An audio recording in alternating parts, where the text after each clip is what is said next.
Alright, today's topic is going to be part 2 for trying to keep this transmission healthy. So we're going to be looking into transmission coolers for automatic transmissions. Now on these XJ Cherokees, we have the wonderful AW4 4-speed automatic transmission. And they're pretty robust. They can stand up to a decent amount of horsepower and torque and abuse, but like most transmissions, they make a lot of heat. So we're going to look into cooling solutions. Now in the previous video, I installed a transmission cooler just so I could see what kind of temperatures we were running at. Now I only got to use this for a couple days, so I'm not totally, I don't know how this thing does on hills and off-roading and things like that, but I'm assuming that the temperatures would be higher than usual. The highest I usually see is around 185, 190, and that's usually after a drive and you're sitting. So the hottest stuff I've seen is around town. On the highway, it's usually a little cooler. But for extreme situations, i.e. doing lots of donuts, doing lots of towing, driving in deep snow, deep mud, pushing the engine and the transmission hard for long periods of time, builds up a lot of heat. And hot fluid kills transmissions quick. There's a lot of good charts online that show you the temperature of fluid versus how long your transmission will last. So as long as your fluid inside the pan is under 200 degrees, you should be all right. But if you start seeing over 200 degrees, you should definitely look into coolers. Now, on these automatics, there is a transmission cooler in the radiator. And, on stock stuff, that usually works okay, but when you start lugging around giant tires and you're trying to go on the highway and things like that, it just doesn't quite do it. Because like I said, the optimum temperature, I think the operating temperature of the AW4 is 120 to 175 degrees is like the recommended operating temperature in the pan. Now, you don't want to overcool this though, because it does kind of have to be up to temperature to shift smoothly. So you want to at least be able to hit the 110, 120 mark for your transmission to shift smoothly and run properly. And actually, it's better to be a little bit on the warmer side, because when you hit about 170 degrees, the moisture is pushed away from the fluid, so it helps keep your fluid clean. So now we get on to choosing a transmission cooler. There are a few different kinds, and what kind and what size you get depends on where you're going to mount it and how much heat you're trying to remove. Okay, so just real quick, I wanted to show you the differences between some of the different kind of coolers you can get. So if you notice, the top one is a tube and fin style transmission cooler. These are the least efficient, but usually the most common and the cheapest. They don't cool as well as some of the other versions, and if you're using it for off-road use, the fins tend to get beat up pretty quickly. So the next one on the list we have here is plate and fin transmission coolers. Now these ones are more efficient, more robust, and they seem to really keep up with temperature needs. So you should be fine with a cooler like this. But if you feel like you got to go even bigger, they have stacked plate coolers. These are the most efficient ones and have high flow, and there's really nothing wrong with them. They will definitely cool off your fluid. Now the only reason why you might not be interested in a version like this is because they use like Navy fittings, the AN fittings. So you can't, I'm sure you could get an adapter to just run rubber hose, but like if you notice up at the top, those ones have the necessary tube on there so you can just slide a rubber hose on and be done. But these ones, it uses fittings, so it depends on what kind of setup you want to run for, but I'm going to run a plate and fin transmission cooler. Alright, I'm going to go with a Hayden Automotive Rapid Cool Trans Cooler. Now their Rapid Cool series is the plate and fin design, so it was the best one you could get before you have screw-on fittings. So they have a little application guide down here at the bottom. Small to mid-sized vehicles with no towing, the 676 should be okay. And I believe that's the tiny one. That is only 6 inches high. For mid to full-size vehicles towing 2,500 pounds, which might be more common on XJs if you are towing, the 677 might be better. That's 7.5 inches, so it's a little bit bigger. And, for trucks, big SUVs that are towing 5,000 pounds, the 678 is the one that might help you. Now, I have the 678. Hopefully I don't overcool the transmission. We'll see. So this is their biggest model here. It's 11 inches long and 9.5 inches high. But this kit comes with 4 hose clamps. You get this thing. I have no idea what its use is, but you get one. You get 4 of these clips and 4 of these zip tie things. And you also get 4 insulating foam pads. The foam pad does a few things. It helps the cooler not rub against the radiator or condenser, and it also provides an air gap. You need an air gap between them for them to cool properly. When you're mounting these things, you need to account for getting rid of the air bubbles and all that. Some websites talk about the proper orientation to install these things, and others don't really mention it, so I don't know how important it is. You want to mount the thing like this, so the ports are out on the side. You can mount it this way, or you can mount it like this. The way you shouldn't mount it is like this, with the ports down, because what that means is that all the air is going to get stuck in the top, and unless there's enough pressure to push it out, you're just going to have air bubbles, and then you won't have proper cooling. So in order to get the air out, you want to make sure that the flow sits like this. Now, if you're going to do an installation like this, it doesn't matter which direction the hose flows. If you're going to set it up like this, it's generally accepted that the fluid should come in from the bottom and then go out from the top, and that way the air can rise and leave and exit the system. Besides that, have a ball and figure out where you want to put the thing. Now, because I'm a little worried about this thing maybe overcooling, generally I figure the transmission and the engine are both going to be hot at the same time. I have a dual fan setup, so I'm going to put this in front of the secondary fan. Now this one's going to come on later, so I figure when this one comes on, the transmission will probably be hot and need that. If I put it over there, the transmission might never get up to temperature, and you know, if I don't like the installation, I can always move it. It's not really that permanent. All you got to do is run some hose.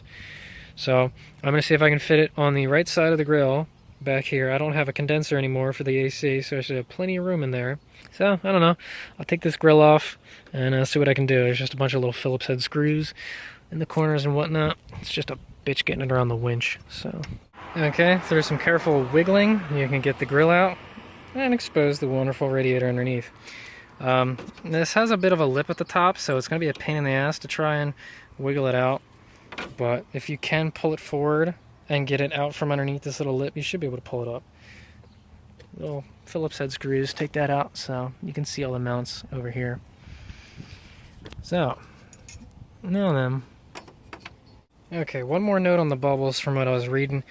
Some people say that it might also cause cavitation if you start going in through the top and come out the bottom, because the air bubbles are trying to go up but the fluid's pushing down, and it makes little tiny foamy air bubbles, and foam and stuff is not very good at conduction, and yeah, no good. So I was able to squeeze it in through here. It was not easy, especially with the winch. If you don't have a bumper on here, this should be a piece of cake, but trying to get this fucker in here was not easy. But we can slide it up and in, just barely. Okay. Now, for the cooler to work properly, you want to make sure that it's spaced away from the radiator.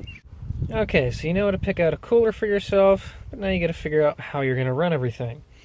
Well, there's 2 different ways that you can run your automatic transmission cooler, and it really depends on what kind of driving you do and what kind of weather you drive in.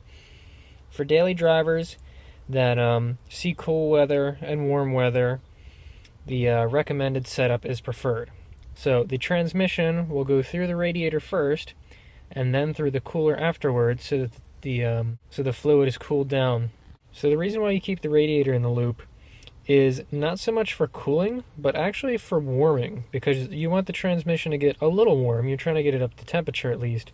And in the cooler months, especially with winter time, this helps the transmission get up to temperature. So it's really more of a fluid warmer than a fluid cooler. And then the cooler does the job of taking out any excess heat that you might have. Now, if you live in a place that is hot all the time, and you're not ever really worried about getting your transmission up to temperature because it's already kind of warm, then you can bypass the radiator for maximum cooling. You just go in the transmission, into the cooler, and back out again. So, that's pretty much it. As for the transmission itself, the hot port is in the front, the cold side is in the back. Now this, on the radiator side, is going to depend on your model, whether it comes in the top or goes in the bottom. So you have to go underneath and take a look. So let's go take a look. Okay, so here's our transmission, and here's our 2 ports.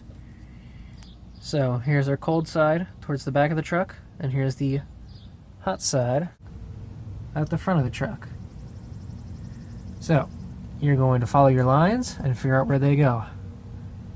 So follow your hot line up and figure out where it is. For mine, it goes into the top of the radiator, and then it comes out the bottom for the return. So just make sure that yours is set up like that, or find out how yours is set up before you start cutting hose. So now let's start doing the tubing. So once you got the cooler about where you want it mounted, then you can run your hoses and figure out where you're going to put them. I find that they fit back behind the headlights pretty well. I also got the top one up there. So I have them run back here, and I remove the E-fan so I can see what the hell I'm doing. On my model, the inlet is at the top of the radiator, and the outlet's at the bottom. Depending on what year you are, they changed it, so just go from the front of the transmission and see where your inlet and then your outlet is. So I got my 2 hoses ran here. You don't want to have tight bends in them, so I'm going to make sure that when I cut them, they go where they need to. The annoying part is going to be having this bottom hose have to wrap around to go into this. So as long as we can hook that up and not run into problems or kink it, we'll be okay. Use one of these things to cut the hose. They work quite well for cutting into the rubber. Okay, so here's where I made my incision. So, as you can see, the transmission fluid is going to come out of this fitting and go in here. This is going to be my bottom line for the cooler. So that'll be this guy over here. So it'll go in the bottom, it'll come out the top, over wherever the hell that thing went. And then my top line right here is going to go back to the transmission. So you're going to need yourself 2 hose barbs and 2 more hose clamps to finish this kit off. And conveniently, Advance actually had something that was useful, a transmission line fitment kit, and it came with 2 barbs, 2 3/8 barbs, and 2 hose clamps. So literally exactly what I needed to finish the job. Something that was actually convenient. Amazing. Okay, so along with your barb, make sure that you have your 2 hose clamps on and you squish them all together. So we have uno and dos. Sweet. And then you just plug her on in and you're done. Woohoo! With these hose clamps, make sure that they're not rubbing against anything, that they're not kinked too hard, and that they run where they can. This is like at the probably about the edge of what you would want. I might even have it up like that, so that way the bend is less harsh. But you don't want hard bends because it fatigues the lines early, and you don't want none of that. So that should be fine. And then we'll just make sure that they're zip tied so they don't vibrate and wiggle and wear on things, because that's not good. Okay, so this is what your little foam square thingies look like. The tape comes off relatively easy. If you feel like you're pulling at it really hard, then you're pulling at the underneath thing, not the paper on top. This should come off relatively easy. There we go. Now, where you put this on the cooler is going to depend where your cooler contacts. So I'm putting mine in the corners because it actually rests on the top and the bottom of the radiator. So that should be a good spot for me, because it's contacting down here and up there, up on that bar. So now that we have these guys, it'll keep it spaced away from the radiator, and there won't be any rubbies, and all is good. So happy there. So now all we got to do is put the hose clamps on there and connect up the lines and run our zip ties, and we're done. Okay, so there you have it. Now we got our hoses on there. Now, pro tip, I put that hose on when it was still out of the truck, and then I squeezed it in there, and then put this one on after it was already in, because this little lip was getting in the way, so it had to be in there. So now our little foam feeder in there, and if you line it up just right, she'll sit on there, and she doesn't vibrate, which is good. And we got a decent air gap, which is very good. So now all we got to do is use our goofy little clamp things, and we're done. So now for final attaching, we need to take our little zip tie thing, So we're going to push it through one of the holes on the side here. Now for your tube and fin styles, if you don't have these holes over here, just push it through one of these as well. So for your radiator, you're going to pick yourself a hole that you want to decimate, and well, you know, shove it in. Who cares about radiator fins anyway? Fuck them. And then on the other side, you get a little something like this. So you pull that through, and then you take your end cap. The little pokey bits go towards the radiator. You slide it on there. And this is two-handed work because you have to put tension on the other side or it comes out the front. But you push these on here and they, you know, zip tie on. But eventually you'll get that. Then you get yourself a pair of dikes, you know. Nice blonde one, maybe brunette. And snip away. You want these to be as flush as possible so that your fan don't eat them up, because that would be no bueno.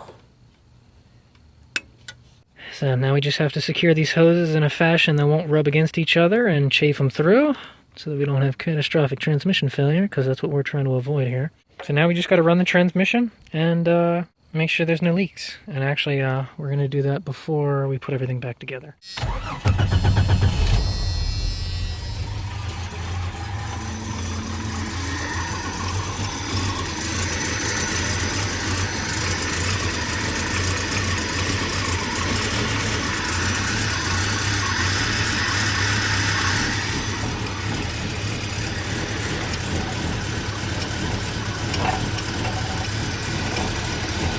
So, there you go. That's the whole setup. It's really not that difficult, and as long as you got a couple little hand tools and a cutter, you too can do this job. So I guess now we got to test it out and see how it does. Make sure to top the system off after you're done, because you're probably going to be a little low on fluid now. With this transmission, you can check it when it's cold, but it's better to check it when it's hot, idling in park. But, you know, you got to warm it up to do that, so we'll have to make sure that we add a little bit of fluid, but that looks like a job well done to me. Okay, front's buttoned back up. So there you have it. That's the installation of the transmission cooler in the front of an XJ. Sweet.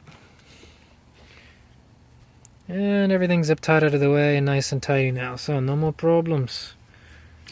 Cool. Alright, well, now I guess all we gotta do now is test it and see how she does.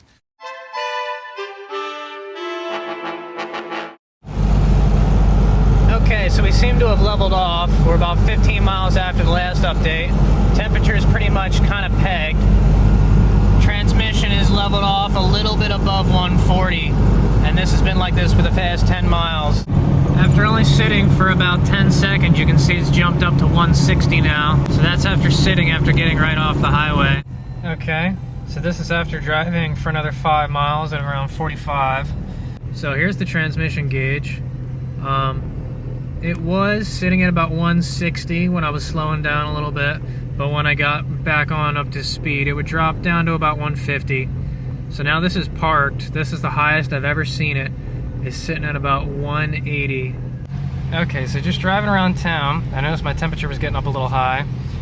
It was sitting about 160 driving around town. Just sitting here parked, it's risen up to 180. So it actually gets hotter just doing the slow stuff than on the highway when it's more constant around 140.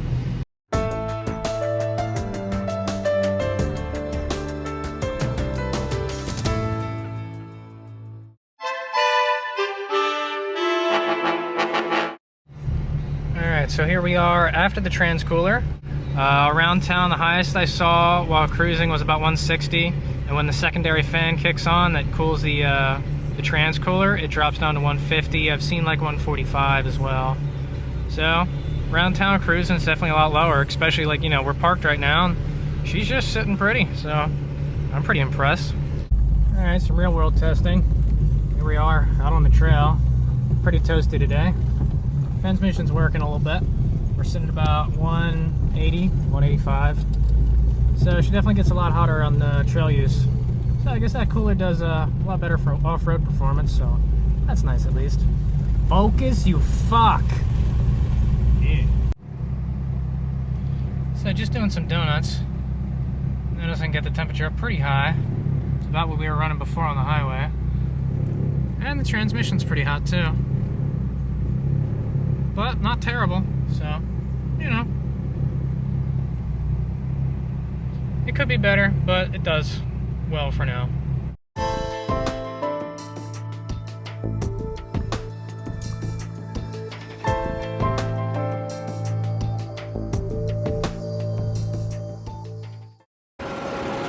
So if you're interested in, you know, transmission cooler, this might be an idea for you. Keep your temperatures cool, keep your transmission happy, and all that other good stuff. But next I'm going to deal with those obnoxious fans and help on the engine side a bit more.